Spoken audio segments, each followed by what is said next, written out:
Hello, everybody, and welcome back to another rendition of What You Should Be Watching with me, Brad Fitzpatrick, and my ever so lovely co-host, Zach Washburn. Say hi, Zach.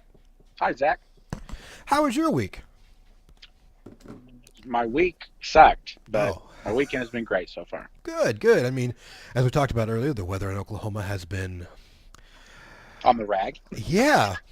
I mean, I could say a lot of other choice words, but that would be very Yeah. accurate to say the least. If some of you out there that aren't in Oklahoma, it has been hot, cold, cold, cold, cold. So How are you feeling? I am awful. I am Sorry. literally drugged up. Half of my body weight is now in Dayquil and NyQuil. So I've got one of those going on. Right. But I'm alive for But now. hey, amen. Right? It's the only thing that got me through work today. But I'm still here.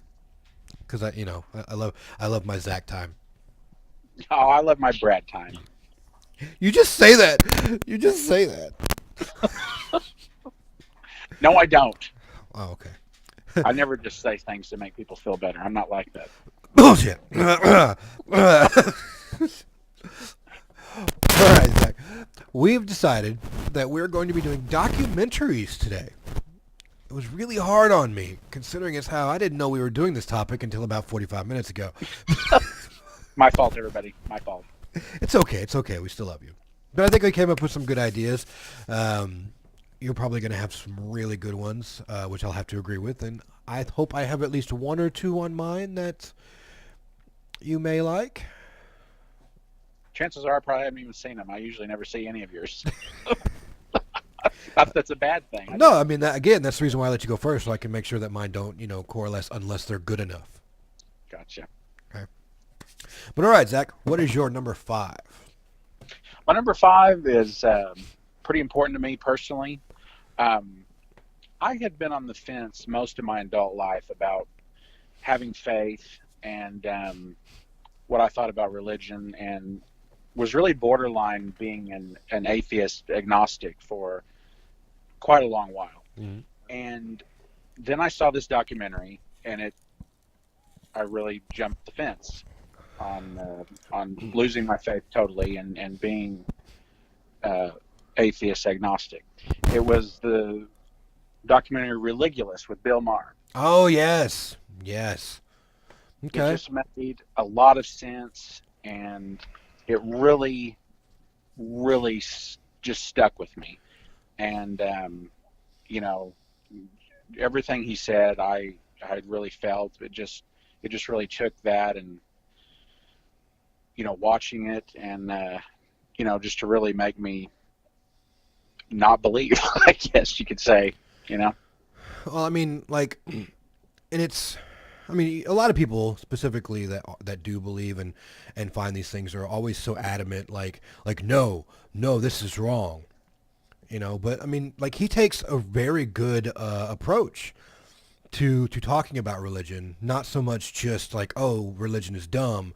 Like, he literally goes out and talks to people, throughout the entire movie, like, Right. of all different types, like scientists and other people of faith and everything else. It just gets you to understand, like, the basic premise. Actually, for me, when I've been an atheist for a very long time, Mm-hmm. but a quote comes to mind that I actually got from an anime of all places called Serial Experiments Lane. But basically, the quote is, "What makes a god? All a God is a belief. If there was no one there to believe, would there be a God?" Right. I mean, and that's true. Yeah. You know, but very good choice. I really loved that movie too. I thought it was very approachable to a lot of people like yourself who are on the fence beforehand. But in the reality, which a lot of people don't realize, is that if you specifically when thinking of faith, if you believe, it's there. Because belief is the most powerful thing, and it doesn't mean that it's real, but just means that your belief sets it I place. agree, and I'd like to say something else about that. He talks about religion, and how, like the title says, religulous, how it's ridiculous. I am anti-religion, whether I would be atheist or not. Um, Having faith in something, I have a lot of respect for people who have faith, who can truly believe in something in their heart and not have to have it proven.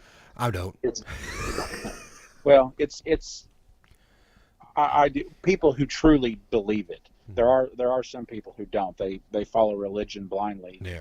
because people tell them, and I don't think they truly believe. But people who actually have faith, I think it's a beautiful thing. I know it sounds corny, but it is. I would like to have it. I just don't. Well, Uh, like I understand your point of view, which yeah. it's really nice. Like for my instance, the reason why I don't have lots of respect for people who just have faith is because to my opinion it's cowardly. Like you have an opportunity to know the truth and to live the truth, and that doesn't mean like specifically like, oh well, if there's no God I shouldn't act nice to people. It's just that you should act nice to people because that's what you should do. Right. You know. There's such things as blind faith, Yeah. which is idiotic. But The Crusades. there's yeah, yeah, exactly. But I don't know. Like I said, I don't believe, but it's for the fact that I don't believe in having faith. I believe that things need to be, you know, sought after and proven with science, and um, that's just what I believe. So other people can choose what they believe. I'm not going to degrade them or down them as they do us. Right. Well, Yeah, I'm sorry, Zach, but I believe in the flying spaghetti monster. right. Yeah, exactly. Exactly. But all right, what's your number 4? Number 4 is this is a great documentary produced by Johnny Knoxville, The Wild and Wonderful Whites of West Virginia. It's a mouthful. You ever heard of it? No, I have never heard of it. Johnny Knoxville went to West Virginia for something. He had heard about this family, this family clan down there that's like really popular. And oh, am I boring you, Brad? No, Sorry. I'm I know. I'm just kidding. extremely NyQuiled up. And he went down to try to meet them, and they're like this outlaw family that go all the way back to Prohibition days. We're making moonshine and stuff. And so he decided to go back down there and film them. And this family, you will never see anyone like them, Brad. I mean, they actually talked about doing a TV series of them, but they couldn't make it work because they were just too wild. They couldn't. I mean, they couldn't follow. They couldn't even follow like the rules of television Right. to be able to do it, and there wasn't enough editing in the world to be able to edit it all out. It was so. I can't describe them. I mean, just a bunch of hillbillies, basically. That's funny, a lot of funny. It's not meant to be funny, but it's. I'm gonna laugh at everything, me. Yeah. But yeah, just I'm trying to sell you on it, but it's hard to describe. It's just about this great outlaw family that used to make moonshine, and just about the mothers and daughters of the family, and the Sounds like a Kardashian sort of thing. it's yeah, it's like the opposite of the Kardashians. It's like the royal family of West Virginia. Oh. But it's great. I mean, it's a great documentary. Sounds interesting. Yeah, Probably will never watch it. well, that's whatever. That's your loss. Yeah, I know. But all right, what is your number 3? My number 3. I know you've probably seen this or at least heard of it. The Best Worst Movie. Yes. Oh my God. See, uh, I really thought about it, like, because I know that is one of my favorite documentaries too, but it's not on my Yes, list. Oh yeah, my anyone gosh, out there who doesn't know, it's the documentary about Trolls. Troll Two, Yep. uh, which is which has become a cult classic, but there's been a following, and it's widely considered the worst film ever made. Yeah. Yeah, But it's glorious. It it is. is. It's It is so. That's why the best worst movie. It is so bad, yeah. it's good. It's if you haven't seen it, it it is a glorious just cluster truck of just It's weird. great.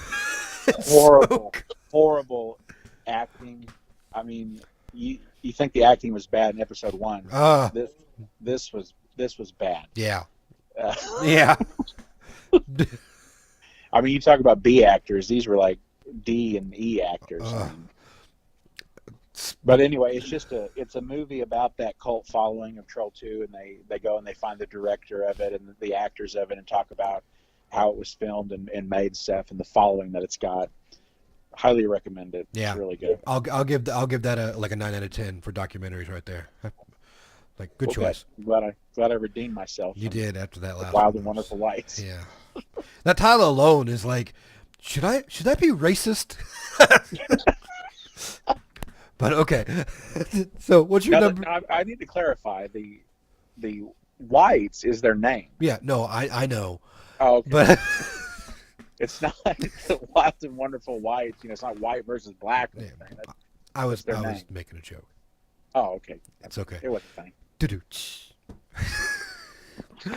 So, what is your second one? My second one, you probably haven't heard of.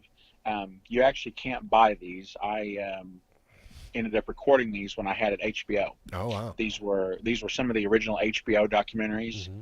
which are very popular, but they were never released on DVD. But the number two is it's called Just Melvin, Just Evil, and this is a homemade cover, Huh. and it's about Melvin Just is his name. Just Melvin, Just Evil, and he was the stepfather and father of these kids in his family, and he molested them. Mm.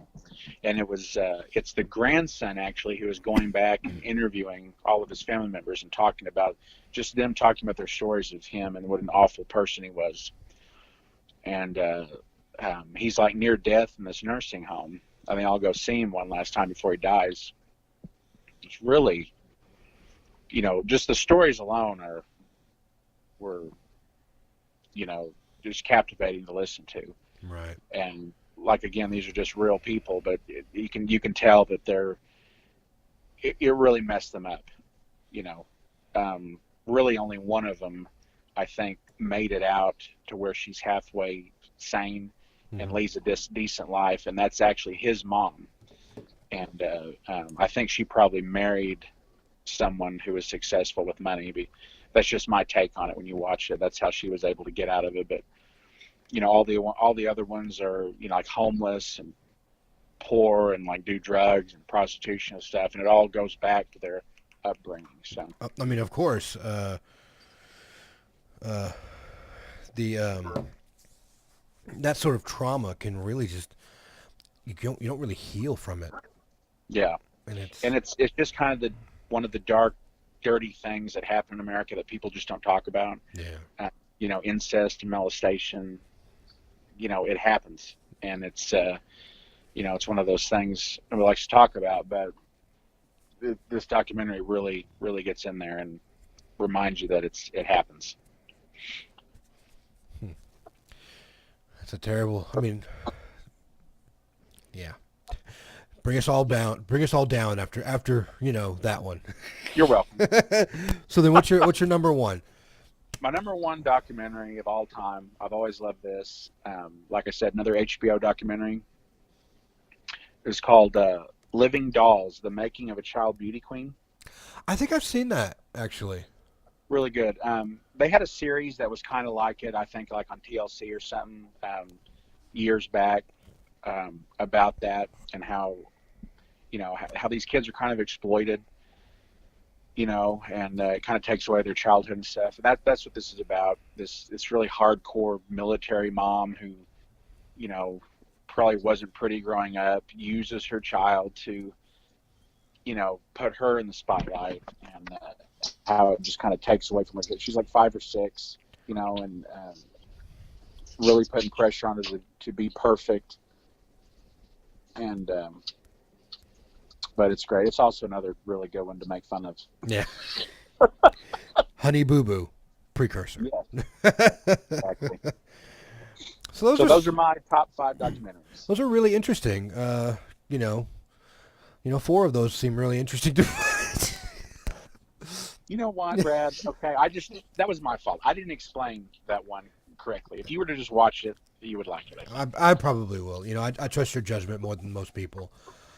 So Good. I just like to give you hell. It's because I love you. Because if I didn't love you, I wouldn't do it. That's true. I'll try to take it that way. Okay, good. All right, mine's a little bit different. Again, I like documentaries, but I don't really remember them much. So if I remember them, they're obviously something good. So like my number 5 is going to be I Am Bruce Lee. I know you love Bruce Lee. I do. It's the documentary itself is basically talks about his life up until his death and all the things that he had done. I mean, obviously prolific martial arts expert and master. Like I wouldn't say he was a great actor, but he was good for what he was. Yeah. Talked about him having his back broken, him murdering one of the other fellow masters in China. That's kind of the reason why he came over here. Him trying to teach martial arts here, but them saying no, he has to only teach a certain type of martial arts. He couldn't teach his kind. Yeah, stuff like that. Because Bruce Lee, his Jeet Kune Do wasn't his first martial art. His first martial art was actually Wing Chun. I didn't know there was a difference. Sorry. It's okay, plebeian. You're all right. Yeah. But it's altogether it's a really good documentary, specifically if you like Bruce Lee and martial arts in general, because it really talks heavily on that. Well, everybody's going to love documentaries about their favorite stars. Yeah, I mean obviously. Yeah. But so my number 4 is actually I didn't know if I was going to add this because like your list didn't have any actual documentaries like this, but there are millions out there. Mm-hmm. But it is a serial killer documentary. Yeah. Ed Gein, The Real Leatherface. Oh yeah, that was recommended to me on Netflix quite a few times, and I never did see it, but so good. Is it? Yeah, like This is what the movies were based off of. Yeah, yeah. Ed Gein was actually the real life person who murdered people and then cut their body up to make things out of. Right. He had like a nipple belt. Like this is real. Had a belt made out of human skin and nipples as like where you would put like rhinestones on a belt. Okay. Around it, yeah. He had like skull bowls and like lamps made out of like bones and stuff like that, and a lampshade and made out of skin. Yeah, it's really weird stuff, But it's such a good documentary though because it really goes into depth upon like how he would do it, and the whole thing about all these serial killer documentaries is when they're talking to people like, oh well, I never thought he was that type of man. He always seemed so nice. I know. He would come to church every Sunday with his mama. I didn't know, he murdered 12 people. Yeah. And they never solved that, right? They never caught him? No, yeah, they caught him. But they did? Yeah. Oh, yeah. I thought that was like an unsolved case. No, they caught him. Took a while. So they just made that up, like at the end of Texas Chainsaw Massacre. Yeah, because it's loosely based off of. Oh, because Ed Gein wasn't running around with a chainsaw like. Wah! Yeah, I understand, but I thought that was one of the things that was true though, that wasn't. No, he was caught. Wasn't solved, but okay. Yeah, he slipped up pretty badly, and they He swarmed wears his belt in house. public. No, like he was stalking his next victim, and she got spooked, and she called the cops, and so they kind of followed him back to his, you know, house, because they didn't know what was going on, because they noticed that there were like lots of missing people at the time, so they were just trying to follow up on leads, and they followed him over there. And sir, why do you have a lampshade made of skin? Yeah, Okay. yeah, it's sort of that What? situation. Yeah. But such a good documentary though. Such Yeah. a It good sounds like it. documentary. Uh, Number three, Monty Python, Almost the Truth. Never seen it. As you I'd like know, to. Yeah. Monty Python is one of my favorite comedy groups of all time. Oh yeah. And lots of other people's out there. Um, And rightfully so. yeah, very rightfully so. Yeah. But this is, really talks about like them coming together, their lives together, a lot of the things that they've, accomplished over the years, up to the, basically the present of when the movie came out. Because they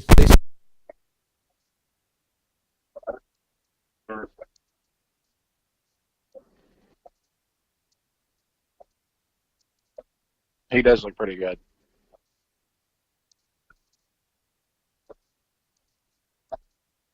Are there two that are still alive? I thought only John Cleese and what's his name from dang it.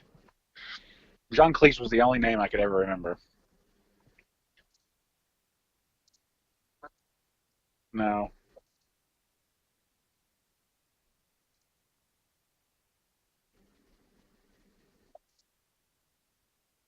no,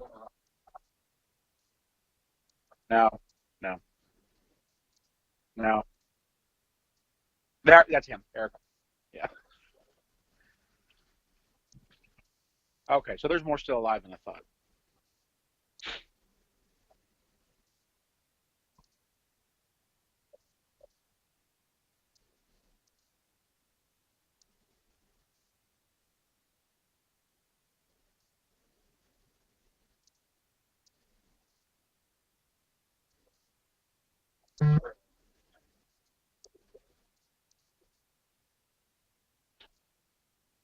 Yeah. So it was, what does it talk about? Like how they got together and stuff?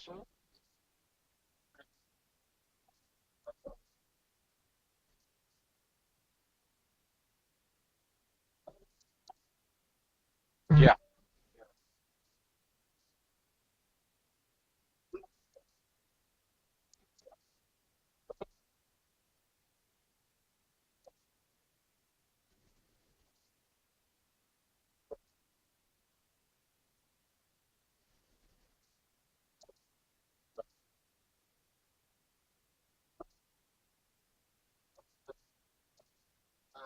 Yeah.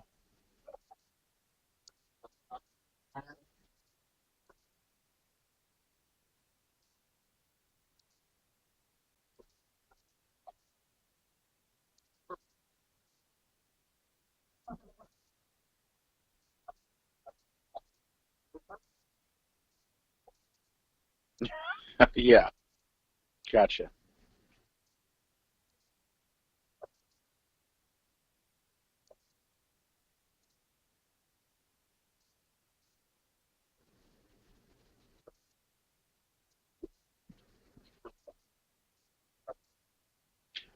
Yes. Right. I own it, but I've never seen it.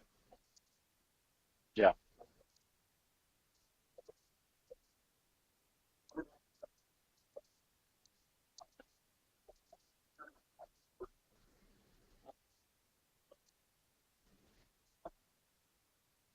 Yes. Right. Oh, sure. Yeah. He does a lot. Yeah.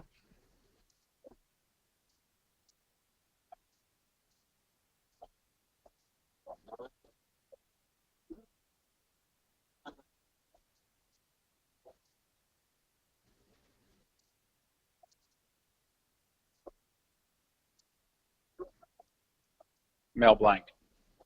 Yeah,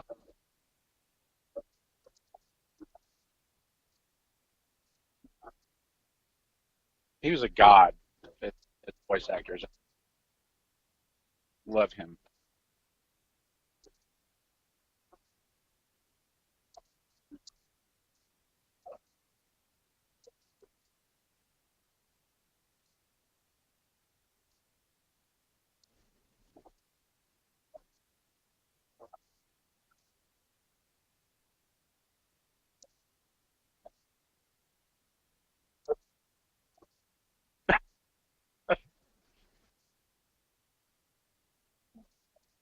Kevin Conroy.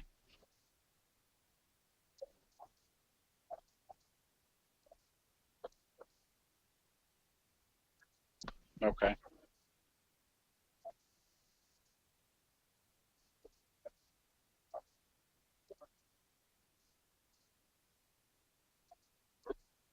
Okay. Yeah. Right.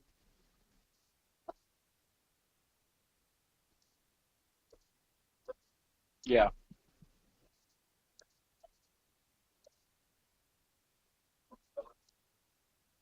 Okay. Yeah. That reminds me of. Have you ever seen that snippet where of they were at a Comic Con and Mark Hamill was there and they were doing an interview and they got questions from the audience and one of the audience members asked if Mark Hamill would do the monologue where he was Luke and Darth Vader was telling him he's his father, but do it as the Joker. Have you ever seen that? It's so funny and it was so good. So he's playing the Joker as Darth Vader, telling Luke he's his father, and it was great. It got thunderous applause doing that.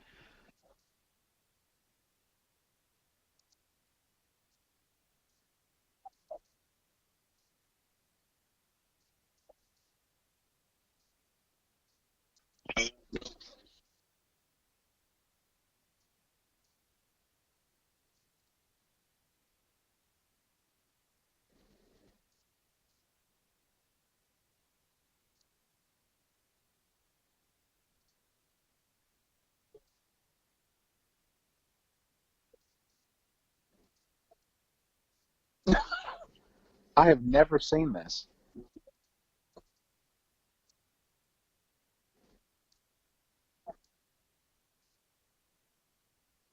Is it on DVD? I've never heard of it. Do they even do a season?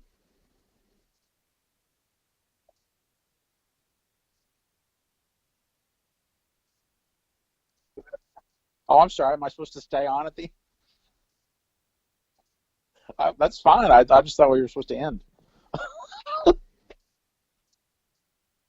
Oh, okay.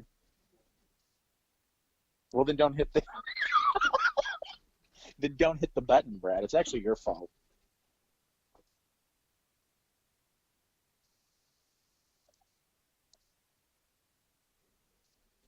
Oh, okay.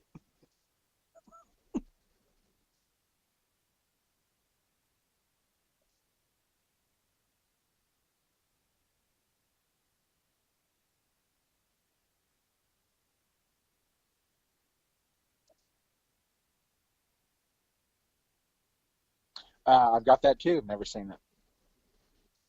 I've heard it's really good. Yeah, I mean, but to describe it, I mean, it's a guy making sushi, right? He has a sushi restaurant or whatever. He's like the king of making sushi.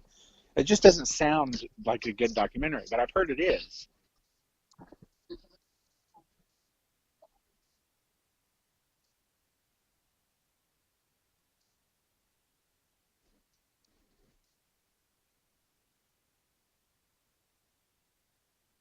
Okay,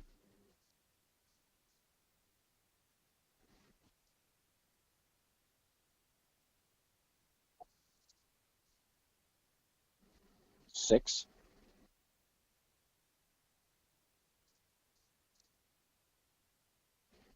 Damn.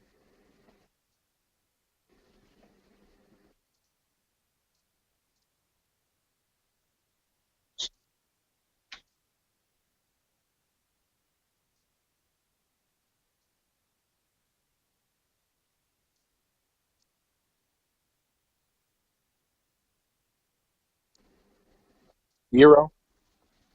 Is it Giro or it's Jiro?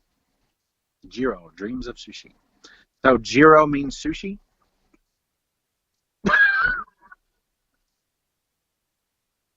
Oh, gotcha. Gotcha.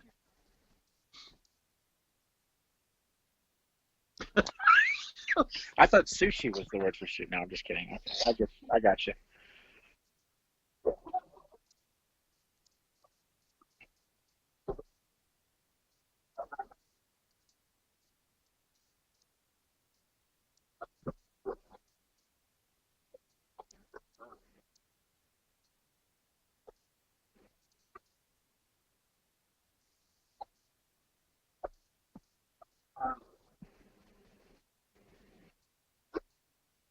Yeah.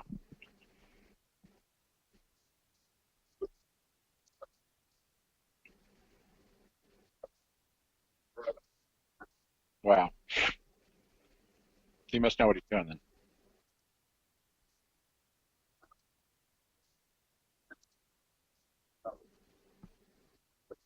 Yeah, to the nth degree.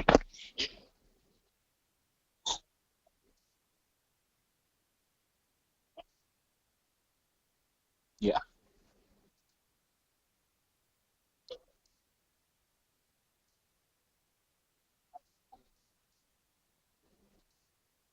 Right. That reminds me of the Louis Anderson character in Coming to America, where he's at the that McDonald's type restaurant, McDowell's, and he's like, right now I'm on fries, but next year if I do this right, I'll be on milkshakes. You remember that?